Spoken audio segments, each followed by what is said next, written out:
Oh God, it's daylight.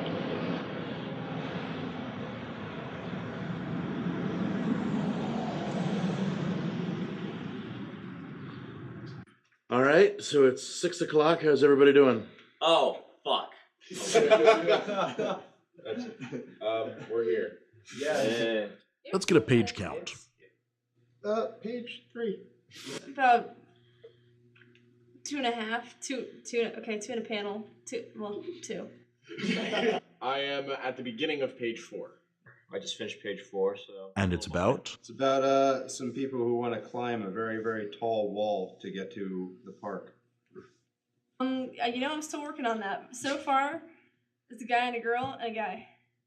It is actually about a bum who is running for president.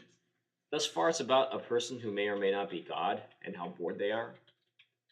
Because, you get bored when you're immortal. I think that makes sense, but only because it's 6 o'clock in the morning. It could be. Noon came, and we all sat there, we had the pens ready, and you could see everybody go, and we all went, I have no idea what I'm going to do. Because we were so intent on blanking our minds out that as soon as noon hit, we didn't go, boom, put the paper down and, start. We had no idea. We just sat there and went, oh my God.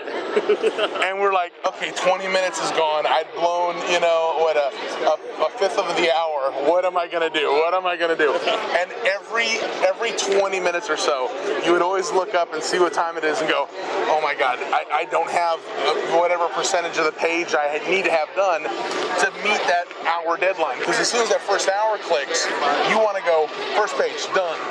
Second page, done. And so that was frightening. But again, all part of the process. I really forgot too. You know how many times I picked my nose, my ass, wedgie? I don't know, but now tell the camera. I mean, how many is that times? funny? The beard is getting thicker and thicker. That banged out 2 pages in what was an hour. They're not inks, but they're pages. Sweet. Where's Jimmy? Oh, he's napping. Dick.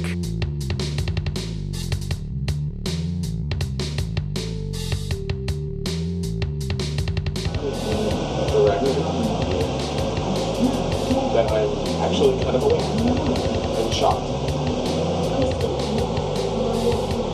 14.25 divided by 3 is apparently 4.75. The same as 9.5 divided by 3, or 2. That's your math lesson for the day. That's fucking genius, man.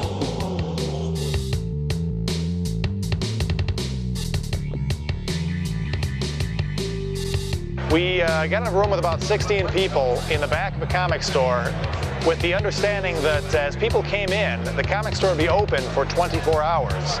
And people would be able to come in and see us work and experience the 24-hour comic with us. We had about 3 people in the course of 24 hours come back and take a look at what we were doing. Speaking of on display though, sometimes it can go horribly wrong. There's one fellow I know who is at a Seattle comic store, I think it was Seattle, and he was going to be one of 5 comics artists who were going to be making comics in the window up there. This is something a few different shops did with great success. The only problem is that the other 4 guys didn't show up. There he was, 3 in the morning, locked the doors. He was still sitting in the window. City streets, deserted, sitting in the window drawing. And his story really shows that melancholy too. Carries into it. I mean, it doesn't. He got influenced by the fun of a bunch of people. He got influenced by being the lone man in the window. I was the lone man when I did the original one, but I didn't have to be in a window. Yeah.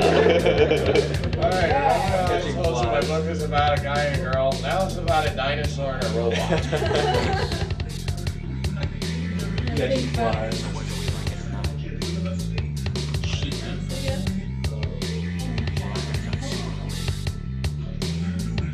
And they love each other. So the robot eats the dinosaur, because that's what robots do. Okay? I'll pop the butterfly. In this angle, it looks like they're getting wooden man as the next. From this angle, it looks like he's dancing. Yeah, I think the rest of my comments going to be screenshots from Zuma and Warcraft 3. The exhaustion is kicking in. Even coffee can't save them now.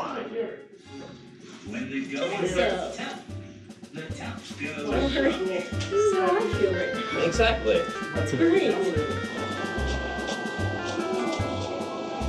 How's the concept working, David?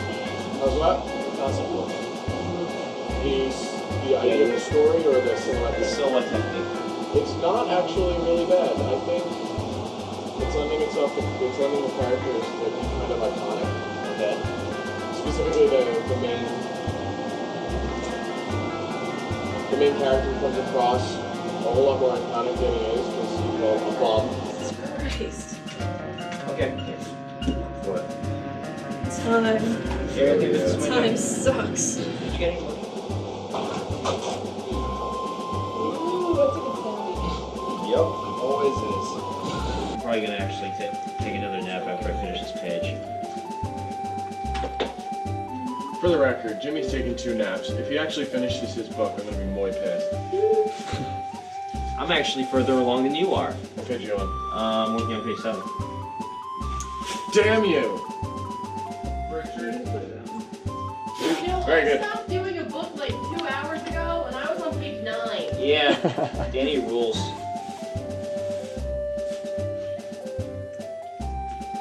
Blah blah blah, page 9. Blah blah blah, better than you. That's all I heard. Keep running into the same couple, and it seems like there's something going on with that girl. Uh-huh. But that's about all I can gather. You got it. There you go. Some depth right there, I think. You get the secret prize. There's a lot of going home and loneliness. Yeah, these people have no feet. And emptiness because it's finished the street. They're just lying. Oh. She read it. Thank God. All the while, in the back of Danielle's head, you're going, that is a pretty good idea. Like, thank God she just wrote the whole story for me. Which is 1/4 of the way there, which is where we should have been 5 hours ago. Yeah. No, be fair. 3 hours ago. Alright, well, that's good. 9 a.m. How do you feel?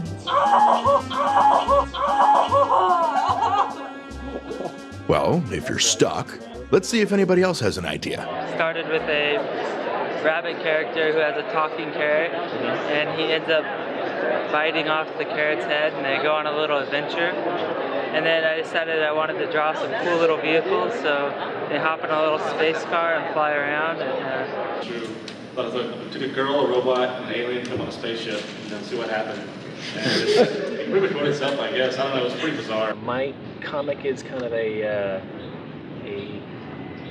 homage to House of Secrets and the Twilight Zone. Godzilla is my worst enemy. Which sounds kind of downbeat until you realize it's actually very happy. I mean, how horrible would your life be if you had an enemy that was worse than Godzilla? It was about this alien cat who bore the pelt of universal harmony or something like that. There's a big monster, and he works as a stuntman in Hollywood, and he gets fired, and it turns out to be some sort of complex plot to eliminate all the actors in the world so that they can replace them with robot actors. It's really, I don't know, I just was figuring it out as I went along. And the thing is, like, they had kept having to find a new incarnation to carry the pelt. Only people were onto this one cat and wanted to destroy the pelt.